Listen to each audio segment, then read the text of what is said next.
vous vous adressez à des chrétiens. Ils ne croient pas que ce qu'on leur a martelé pendant des décennies, voire toute leur vie, c'est que la Bible est contre le livre de Mormon et que le livre de Mormon, Joseph Smith et les Mormons sont contre la Bible. Et c'est un mensonge absolu. Tout droit sorti des enfers, on leur sert un régime composé d'un ou deux versets soigneusement sélectionnés, mal interprétés et sortis de leur contexte, tandis que les versets incarnant la restauration sont complètement ignorés. Vous faites comme si elles n'existaient pas, puis ils s'en servent comme d'une arme pour nous frapper et nous diaboliser. Vous rendez-vous compte du manque total d'intégrité dans ce que vous dites et dans la façon dont vous le dites? J'ai passé 47 ans à fouiller les recoins du christianisme non mormon en cherchant quelque chose de vrai. Et il n'existe rien, même de loin, qui ressemble à l'église de Jésus-Christ des saints des derniers jours. C'est stupéfiant. Salut à tous, je suis Jessica et aujourd'hui sur la chaîne Christpers, j'ai un ami, David Alexander, avec moi. Vous le connaissez peut-être parce que vous l'avez probablement déjà vu sur YouTube. Il a ses propres réseaux sociaux sur lesquels il est assez actif. Il a partagé son histoire de conversion à l'église de Jésus-Christ des Saints des Derniers Jours de nombreuses fois sur d'autres chaînes.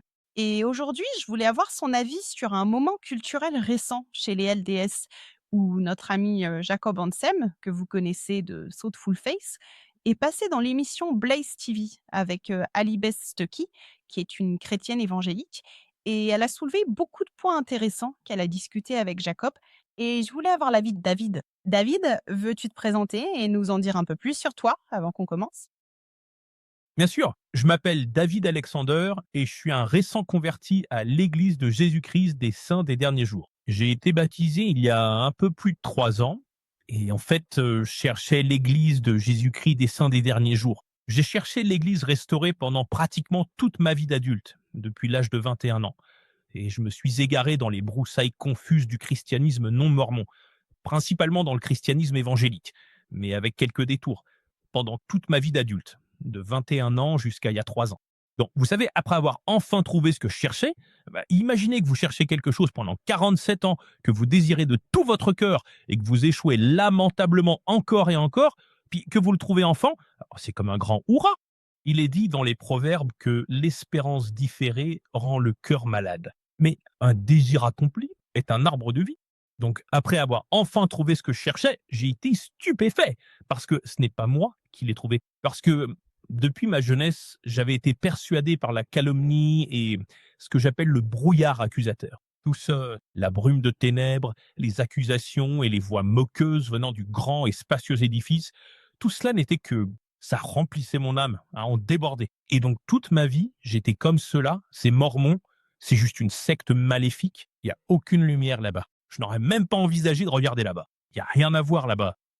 Ah, je pensais juste que c'était l'une des pires choses sur terre. Ce qui est complètement fou parce qu'en réalité, c'est la chose la plus belle qui soit sur terre. Mais cela montre simplement à quel point l'accusateur des frères, qui est bien sûr le nom donné à Satan dans l'Apocalypse chapitre 12, est habile. Cela montre à quel point l'accusateur des frères est efficace dans son travail et combien il reçoit d'aide de la part des chrétiens sous son influence dans le christianisme non mormon. C'est tout ce que je veux dire. Je n'ai jamais entendu un seul mot positif sur les Mormons de toute ma vie, jusqu'à ce que finalement je sois poussé à enquêter sur l'Église à la fin de l'année 2022. Donc, en gros, je suis un peu, je sais pas si, enfin, je suppose qu'on peut dire que je suis en colère. Je veux dire, je me demande comment toute cette calomnie et comment vous tous, les calomniateurs, avez pu coopérer pour cacher et m'aveugler toute ma vie à la chose la plus belle sur terre, alors que c'est justement ce que je cherchais. Donc, je ressens aussi de l'amour. J'aime absolument l'Église de Jésus-Christ des saints des derniers jours, avoir trouvé la plénitude de l'Évangile et de l'autorité du royaume de Dieu. Ma vie a été complètement transformée. Et pour la première fois de ma vie, j'ai presque 72 ans, bon sang, et j'ai enfin un endroit solide sur lequel m'appuyer. Donc je suis comme ce petit enfant qui a enfin quelque chose de solide sur lequel se tenir. Donc j'apprends à marcher en tant que membre de l'Église de Jésus-Christ des saints des derniers jours et ça me réjouit vraiment. Je me réveille chaque jour en rendant grâce et je m'endors de la même façon. Bien sûr, quand on est vraiment enthousiaste à propos de quelque chose, on n'a pas envie de le garder pour soi. Alors il y a cette immense réalité là-dehors à laquelle j'ai appartenu, le christianisme non mormon, qui représente 2,6 milliards d'êtres humains. Bien sûr, il y a les 5,4 milliards d'autres êtres humains et puis les 2 qui, eux, ne sont pas chrétiens. Ils sont tout ce qu'on peut imaginer. Ensuite, il y a les 2,6 milliards d'êtres humains qui font partie du christianisme non mormon. Et ma passion particulière, c'est tout le christianisme non mormon, mais surtout les quelques 700 millions de chrétiens évangéliques, charismatiques et pentecôtistes, au sein desquels j'ai passé 47 ans à chercher, à travers cette jungle confuse, la véritable Église. J'ai vraiment à cœur les personnes comme moi, des chercheurs sincères qui, dans le christianisme non mormon et dans le christianisme évangélique, ne trouvent pas ce qu'ils espéraient ou attendaient. Ce qu'ils vivent, ce sont des formes de piété qui n'en ont pas la puissance. C'était mon expérience pendant 47 ans. Et comme moi, il ne leur vient même pas à l'esprit, à cause de toutes les calomnies, d'aller voir du côté des saints des derniers jours. Donc, j'ai vraiment à cœur de défendre l'Église, de proclamer l'Évangile restauré et de diffuser la lumière de la restauration à ces personnes qui sont piégées, comme il est dit. Je crois que c'est dans Doctrine et Alliance 1:23. Joseph Smith dit qu'il y en a beaucoup dans ces différentes sectes et dénominations qui cherchent sincèrement la vérité, mais qui ne savent pas où la trouver. Ils ne savent pas où la trouver dans leur christianisme évangélique, charismatique, pentecôtiste ou non saint des derniers jours. Mais ils sont aussi vraiment piégés parce qu'ils sont convaincus qu'elle ne se trouve pas dans l'église de Jésus-Christ des saints des derniers jours. Ils en sont absolument certains. Ils sont absolument sûrs que ce n'est pas possible que ce soit là. Eh bien, je pense que ce sont les préceptes des hommes. Exactement. Moi, j'appelle ça la ruse des prêtres. À chaque fois, on dit ça. Je viens justement de lire ce passage où Paul en parle dans Éphésiens, chapitre 4. Il évoque cela. Il parle du fait que, vous savez, nous ne serions plus ballottés à tout vent de doctrine, ni emportés par la ruse et la fourberie des hommes qui cherchent à tromper. Mais en disant la vérité avec amour, nous grandirions à tous égards en celui qui est la tête, c'est-à-dire le Christ. Donc, vous voyez, c'est exactement ce qu'est le christianisme non mormon. C'est rempli jusqu'à ras-bord de la ruse des prêtres et des prêtresses, vous voyez. Ouais. Ça. Sans Vous savez, ils sont là dehors par milliers, voire par centaines de milliers, ceux qui veulent être quelqu'un et s'imaginent être l'homme ou la femme de foi de Dieu et de puissance. Et ils essayent d'attirer des adeptes et de construire leurs propres églises, leurs petits groupes ou leurs propres dénominations. Mais ce ne sont que des formes de piété qui renient la puissance qui en découle. Et l'instruction de Paul à Timothée était que dans les derniers jours, des temps périlleux viendraient. Les hommes seront égoïstes, amis de l'argent, fanfarons, orgueilleux, désobéissants à leurs parents, ingrats, impies, méprisants de ce qui est bon, traîtres à leurs engagements, hautains, aimant le plaisir plutôt que Dieu, ayant une apparence de piété mais reniant ce qui en fait la force. Éloigne-toi de telle personne. Mais si tu ne sais pas vers quoi te tourner, si tu n'arrives pas à trouver la véritable Église du Père céleste, tu restes coincé dans la jungle babylonienne et confuse de ce qu'on appelle le christianisme non mormon. 2,6 milliards. C'est facile de se dire waouh, l'Église de Jésus-Christ des saints des derniers jours. Nous avons 17 millions de membres dans l'Église et c'est super. Et au cours des 3 dernières années, nous avons baptisé plus de 900 000 personnes. Mais pour mettre cela en perspective, cela représente environ une personne sur 500 sur Terre. Nous représentons 2/10 de 1% de la population mondiale. Mais en ce qui concerne ce qu'on appelle la chrétienté, il y a 160 fois plus de chrétiens non mormons que de chrétiens mormons. Nous représentons environ 6/10 de 1%. Donc il nous reste beaucoup de travail à faire. Parce que ces personnes, elles ont besoin de savoir que la restauration, l'Église de Jésus-Christ des saints des derniers jours est quelque chose à laquelle elles devraient vraiment s'intéresser. Et beaucoup d'entre elles ont été profondément convaincues de ne pas le faire. C'est donc en quelque sorte ce qui me motive.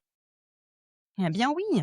Je veux dire, le Sauveur, à la fois lors du sermon sur la montagne et lorsqu'il est apparu aux Néphites, a dit: «Car étroite est la porte et resserré le chemin qui mène à la vie, et il y en a peu qui le trouvent».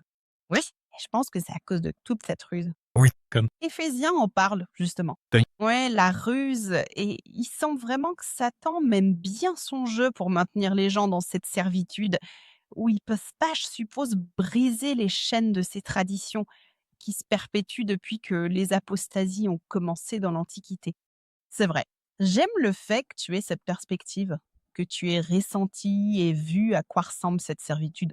Et je pense que c'est pour ça que j'ai apprécié ce que tu disais. Alors, tout d'abord, pour donner un peu de contexte à tout le monde, si vous n'avez pas vu ce que David a dit à propos de cette récente interview que Jacob Henson a faite avec Alibeth Zuki dans son émission, qui est une très grande plateforme qu'elle possède, et dont beaucoup de gens ont parlé sur leur chaîne et ont réagi. Et je pense que dans l'ensemble, tout le monde est très content que Jacob soit allé dans son émission et qu'une personne, vous savez, avec une émission d'un tel niveau, veuille interviewer un saint des derniers jours. Je pense que la plupart des gens sont ravis de cela. C'est comme l'un des signes des temps. L'Église devient de plus en plus connue à travers le monde. Et je pense qu'en général, cela pourrait être une chose positive. Cependant, tu as en fait rédigé une lettre que tu as lue dans ton épisode. Une lettre adressée à Jacob. Veux-tu la partager avec nous? Je Je veux pas exagérer. Et je veux dire, je pense que Jacob Hensen est formidable. J'adore son émission. Je pense. C'est le top. Du bon travail. Je pense que c'est l'un des meilleurs apologistes et podcasteurs saints des derniers jours qui existent. Je pense qu'il fait vraiment du beau travail pour parler aux gens. C'est facile d'oublier, en fait. Comme lorsque Jacob a commencé à interagir avec Alibeth Stuckey sur sa chaîne au début de cette interview, ou débat, ou interrogation, comme certains l'ont appelé. C'est elle qui l'interrogeait. Ouais. Ah, c'était pas un débat, c'est sûr. Elle, L'a présenté comme ça. Mais pour moi, ce n'était pas du tout ça. à mon avis, non, c'était plutôt une sorte d'interrogatoire. Ah, c'est difficile de savoir comment gérer ce genre de choses. Une des choses que j'aime vraiment dans l'Église de Jésus-Christ des saints des derniers jours, c'est que nous avons en fait le Saint-Esprit en nous, comme compagnon constant. Et pourquoi est-ce que ça me rend si heureux? Parce qu'il est dit dans Romains 5, verset 5, que l'espérance ne trompe pas. Parce que l'amour de Dieu est répandu dans nos cœurs par le Saint-Esprit. Il nous a été donné. Pourquoi est-ce que ça me rend si heureux? Si les gens ont vraiment le Saint-Esprit, ils sont simples, humbles, heureux et reconnaissants. Avant tout, les deux premières choses que l'amour est. Si vous lisez le chapitre de l'amour dans 1 Corinthiens 13, l'amour est patient, l'amour est bienveillant. Je crois que la version King James dit la charité est patiente et bienveillante. Donc, c'est ce que j'ai vécu lorsque j'ai enfin ouvert les yeux et que j'ai regardé honnêtement l'Église de Jésus-Christ des saints des derniers jours et ses membres. Et ils étaient simples, humbles, heureux, reconnaissants et pas méfiants. Vous voyez, j'ai passé 47 ans à visiter et à essayer de m'impliquer dans différents groupes et églises chrétiennes. J'ai été complètement habitué, quand j'allais dans une nouvelle église ou un nouveau groupe, à ce qu'on vienne me scruter du regard, vous voyez? Parce qu'ils veulent savoir quelle est votre doctrine. Et si vous, peut-être que votre doctrine est différente de la leur, ils se la feraient de vous un loup déguisé en agneau ou quelque chose comme ça. Et moi, je tombe sur ces saints des derniers jours, je commence à enquêter avec ces deux sœurs missionnaires et à visiter une paroisse à Dapto, en Nouvelle-Galles du Sud, en Australie. Et les gens sont tout simplement simples, humbles, reconnaissants. Ils sont contents que je sois là. L'une des choses qu'on oublie facilement, c'est que l'amour croit au meilleur. Et donc, on a tendance à croire au meilleur chez les gens. Vous voyez, c'est juste comme ça qu'on est. On croit simplement au meilleur. Donc, tu sais, notre merveilleux ami Jacob Hanson, il va en croyant au meilleur et en voulant présenter ce qu'il sait sur l'Église et l'Évangile restauré. D'accord, donc c'est cette vidéo. Et moi, il y avait une question que j'avais parce que tu avais dit quelque chose dans ton autre vidéo où tu commentais celle-ci. C'était la partie où il parlait, je crois, de la divinité, où il débattait, genre le monothéisme contre, tu vois, tout ça. J'ai trouvé ça assez intéressant parce que j'ai grandi dans une sorte de tradition de foi mixte. Par exemple, la famille de mon père était catholique. Mon père était catholique. Ma mère était une sainte des derniers jours, mais sa famille était plutôt inactive quand elle était enfant. C'était mon lien avec l'église. Et j'ai eu quelques expériences quand j'étais très jeune qui m'ont appris qu'il y avait quelque chose de différent dans cette église de Jésus-Christ des saints des derniers jours par rapport aux autres religions auxquelles j'avais été exposée. C'était toutes des religions chrétiennes. Et donc, j'ai eu l'impression, très jeune, que je devais un peu comprendre certaines choses. D'accord. J'ai été impliquée dans 2 religions qui revendiquaient toutes les 2, en quelque sorte, une autorité légitime de Pierre et de la prêtrise. Et donc, j'ai dû démêler tout ça. Tu sais, tu Quelqu'un des Subeti qui détient vraiment l'autorité légitime de Pierre. Oui, exactement. Et donc, il y avait un passage là-dedans où elle en parlait. Et moi aussi, j'entends souvent ça, l'histoire que Jésus et Satan sont frères. Et tu sais, tu as des évangéliques qui viennent souvent te parler de ce sujet, comme s'ils détestaient vraiment cette idée que quelqu'un puisse être lié à Satan ou qu'ils puissent eux-mêmes être liés à lui. Et puis, ils auront aussi eu du mal avec ça. Je pense que c'est juste notre conception de la divinité, tu vois. Et moi, personnellement, surtout parce que j'étudie l'évangile en profondeur, genre je me plonge dans la linguistique, j'analyse tout ça. Je vois ça partout dans la Bible, surtout qu'il y a comme un conseil divin de Dieu et qu'il y a en quelque sorte plusieurs divinités, tu sais, comme un père, une mère, un fils. Je vois toutes ces choses-là dans la linguistique à travers la Bible. Donc pour moi, j'ai vraiment du mal à comprendre comment quelqu'un peut croire à cette idée de la Trinité. Et j'ai de la famille qui croit à cela. Mais ça ne me pose aucun problème parce que selon moi, j'ai une compréhension assez solide de l'Évangile au point que je ressens pas le besoin de m'inquiéter de ça. J'ai fait énormément de travail au temple pour des membres de ma famille et à chaque fois que j'y vais, je ressens la puissance de la prêtrise, comme si elle agissait dans leur vie après la mort, tu vois, guérissant la lignée vers l'avant, vers l'arrière et pour l'éternité. Donc je ne m'inquiète pas vraiment que quelqu'un que j'aime ait une compréhension selon laquelle c'est juste Jésus. Il est le Père, le Fils et le Saint-Esprit, tout en un. Ça me dérange pas que quelqu'un croie ça, parce que j'ai confiance dans le Seigneur. Je suppose que je sais simplement qu'il a un plan et qu'ils sauront qui il est à un moment donné. Parce qu'il y a personne qui pourra rester ignorant éternellement. Et donc, Je- Christ, Exactement.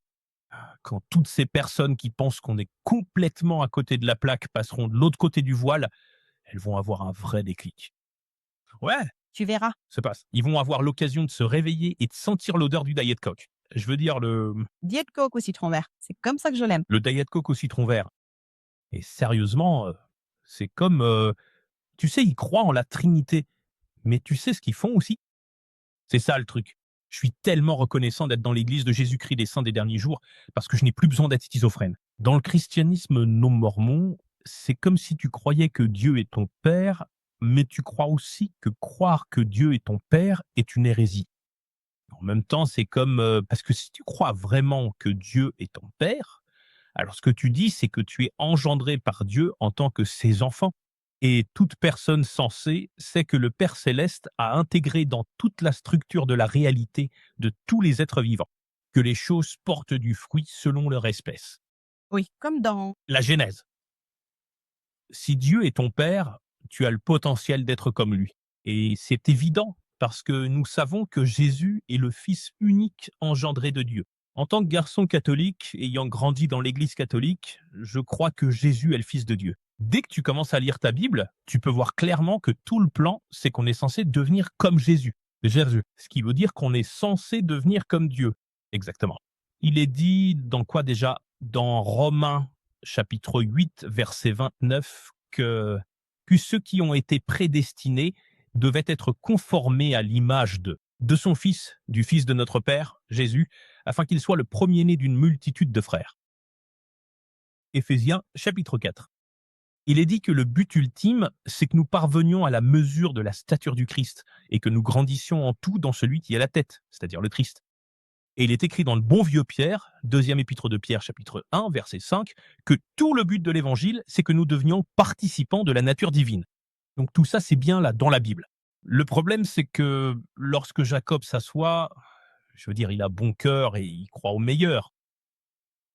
Il n'est pas du tout naïf. Il savait qu'il entrait un peu dans la gueule du loup, mais il continue de croire au meilleur et de faire confiance au Père céleste.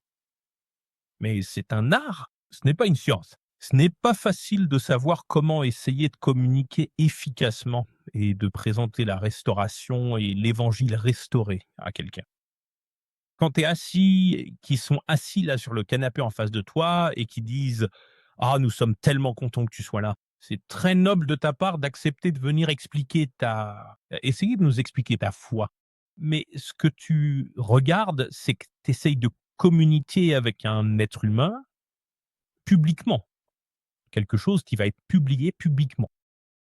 Un calviniste qui te voit, tu crois le meilleur à leur sujet. Tu penses qu'ils vont probablement finir par, ils finiront avec le degré de gloire céleste qu'ils désirent.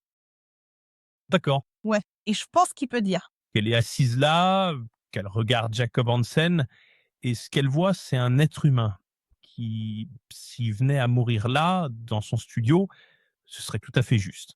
Et que ce serait juste que le Père Céleste envoie Jacob Hansen dans une torture indiciblement horrible qui ne finirait jamais. Et que Jacob Hansen mériterait cela. Et ça, Ouais. c'est comme ça qu'elle voit Jacob Hansen. Tu as trouvé ça ironique à la fin de sa vidéo? Parce que le truc qui OK, je vais juste admettre que ce qui m'a le plus dérangé dans cette interview, c'était en fait sa suffisance à la fin. Moi, personnellement, j'ai du mal à regarder son émission. Je ne la regarde pas parce que je trouve qu'elle est très suffisante sur chaque sujet et sur chaque sujet politique qu'elle a jamais abordé. Et moi, juste, j'ai du mal avec ça. Ça me rebute. Mais à la fin, c'était juste cette espèce d'attitude suffisante où elle disait eh bien, ça, c'est sa version de l'évangile. Maintenant, laissez-moi vous donner ma version, qui est meilleure. Et ensuite, elle se lance et commence à raconter une version de l'évangile où, à la fin, je me suis dit, en quoi est-ce mieux? Genre, tout le monde va en enfer et ils n'ont même pas le choix. Comme ça. Ça n'avait aucun sens pour moi. Je n'arrêtais pas de me demander, est-ce que les gens croient vraiment à ça? Le calvinisme frôle la folie. Désolé, mais c'est fou que quelqu'un puisse croire ça. Bon, je vais te dire deux choses à propos des Écritures. Premièrement, Jésus est suspendu à la croix. Il est en train d'être torturé à mort. Il verse son sang pour nous. Ça commence déjà dans le jardin avec de grosses gouttes de sueur sanglante. Et puis, tu vois, il y a la flagellation, la couronne d'épines, les coups des soldats romains. Il porte sa croix, il est cloué sur la croix. Et il est là-haut, en pleine agonie, et il nous regarde tous d'en haut et il dit: «Père, pardonne-leur. Ils ne savent pas ce qu'ils font». Tu sais, il a dit ça à toute l'humanité, d'accord? Mais les calvinistes croient à cette idée insensée appelée l'expiation limitée, selon laquelle Jésus n'est pas mort pour les péchés de tous les hommes. Il est seulement mort pour les élus, ce qui représente un petit pourcentage, et tous les autres. Le Père céleste, ce Dieu qui est amour, dont il est dit dans 1 Corinthiens 1-2 qu'il est le Père des miséricordes et le Dieu de toute consolation, que d'une certaine manière, le Père des miséricordes et le Dieu de toute consolation aurait créé la grande majorité des êtres humains dans le seul but d'être torturés pour l'éternité en enfer. Et je me dis, Ouais, ça n'a aucun sens pour moi. c'est juste, c'est insensé.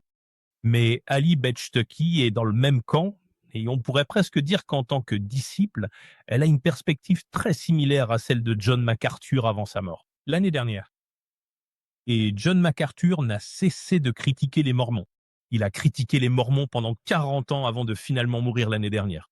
Le calvinisme est une religion enracinée dans l'orgueil spirituel et en est remplie. Et donc c'est comme ça, tout simplement. Si je pouvais juste vous montrer 30 secondes de cet extrait de John MacArthur, ce qu'il dit et comment il le dit, et comment son public réagit et comment les autres personnes sur scène réagissent. En gros, il explique que les Mormons sont tous possédés par des démons et tout le monde se met à rire aux éclats, comme si c'était la chose la plus drôle qu'ils aient jamais entendue. Que nous sommes tous possédés par des démons et qu'on va en gros être torturés pour l'éternité en enfer. Et c'est exactement ce que nous méritons. Et il trouve ça hilarant. C'est comme si le degré d'arrogance et de mépris transpirait d'orgueil spirituel, d'une certaine manière. Et tu sais, je suis sûr qu'Ali Bestuki est probablement du même avis. Si quelqu'un a l'amour de Dieu dans son cœur et qu'il croit vraiment que quelqu'un est possédé par un démon et que cette personne venait à mourir devant lui, sachant qu'elle serait torturée de façon indicible pour l'éternité et que l'amour de Dieu et la compassion de Dieu ont été répandus dans son cœur par le Saint-Esprit qui lui a été donné, il en aurait le cœur brisé. Ils auraient un esprit brisé et contrit pour cette personne, et ils auraient aussi un esprit brisé et contrit envers eux-mêmes, parce que leur amour et leur témoignage de l'Évangile n'ont pas été assez puissants pour changer le destin de cette personne avant qu'il ne soit scellé à jamais. Tu comprends? Mais tu ne penserais certainement pas que c'est une énorme blague. Tu sais, ça, c'est l'esprit du calvinisme, d'accord? Son niveau d'arrogance est absolument indescriptible et dépasse tout ce qu'on peut imaginer. Il n'y a pas de mot pour ça. En fait, Oui, il y en avait un autre, Mark Driscoll. T'as sûrement vu ce qu'il fait et comment il va partout, tu sais, prêchant que nous sommes des démons. Ah, il a même écrit un livre là-dessus. et on en a discuté juste après, quand ce camion a percuté le bâtiment des SDJ et que tout a pris feu. Cette grosse catastrophe qui est arrivée à cause de ce geste complètement psychotique de quelqu'un. Et on parlait un peu culturellement, juste avec quelques autres amis à moi, de la façon dont, tu sais, quand des gens sortent et disent des choses comme ça et que d'autres y croient, ça déshumanise en quelque sorte tous ceux qui sont SBDJ, en les faisant passer pour des démons, non? Genre, tu ne les vois plus comme des personnes, mais comme quelqu'un possédé par le diable. Et ça déshumanise complètement. Ouais, et ça a toujours été un problème. Je veux dire, à travers toute l'histoire, on a ces exemples de personnes qui sont déshumanisées. Et je pense que, ce que je vois en ce moment dans ma vie, dans ma génération, c'est, ce sectarisme. Ça existe, tout simplement. Ça a toujours existé. Depuis le début de la Restauration, j'ai lu ces histoires sur ce que Joseph Smith a traversé, sur ce que son assistant personnel a vécu, et j'ai l'impression que ces choses arrivent encore aujourd'hui, mais que c'est passé à une échelle mondiale, en ligne, et que ça s'est répandu partout dans le monde. C'est incroyable, non? Ouais. C'est quoi par contre? Je tiens vraiment à m'assurer de vous dire cela aujourd'hui, car c'est quelque chose qui me vient tout droit du cœur. Je trouve que Jacob Hansen a vraiment assuré sur toute la ligne. Il a fait un travail absolument remarquable. Sauf Qu'au début, ça m'a un peu dérangé. J'ai eu l'impression qu'il faisait vraiment tout pour essayer de trouver un terrain d'entente avec elle, d'une manière qui minimisait un peu l'originalité de l'évangile restauré et ce en quoi nous croyons vraiment. Pour moi, la première vision, il y a quasiment pas de parole plus glorieuse que celle que Jésus ait jamais prononcée. Je dirais le sermon sur la montagne, sa prière d'intercession en tant que grand prêtre dans Jean 17, et ce qu'il a dit à Joseph Smith lorsqu'il lui est apparu dans le bosquet sacré. Pour moi, ce sont là les paroles les plus cruciales que Jésus ait jamais adressées aux êtres humains. Ça m'a profondément dérangé que Jacob Hansen dise en gros que ce que Jésus a dit à Joseph Smith, c'était, je me souviens plus exactement comment il l'a dit. C'était un peu comme tu sais, l'ecclésia, quoi. La plénitude de l'ecclésia n'était pas là. Mais en gros, ce que Jésus-Christ a dit à Joseph Smith, c'était vraiment clair. Il a dit en gros, regarde, ne te joins à aucune d'elles. Tu sais, tous leurs professeurs sont corrompus. Ils s'approchent de moi avec leurs lèvres. Et là, il ne s'agit pas de professeurs d'université, il s'agit de croyants, de chrétiens qui prétendent croire en Jésus et que tous leurs professeurs sont corrompus. Ils s'approchent de moi avec leurs lèvres, mais leur cœur est loin de moi. C'est en vain qu'ils m'adorent. Ils enseignent, tu vois, comme doctrine des commandements d'hommes, ayant une apparence de piété, mais reniant ce qui en fait la force. Ne te joins à aucun d'eux. Ne te joins à aucun d'eux. Et pour moi, c'est comme si quelqu'un veut savoir, comme elle lui a demandé, s'il te plaît, retourne au début et raconte-moi comment l'Église de Jésus-Christ des saints des derniers jours. Raconte-moi quels ont été les véritables débuts de la restauration.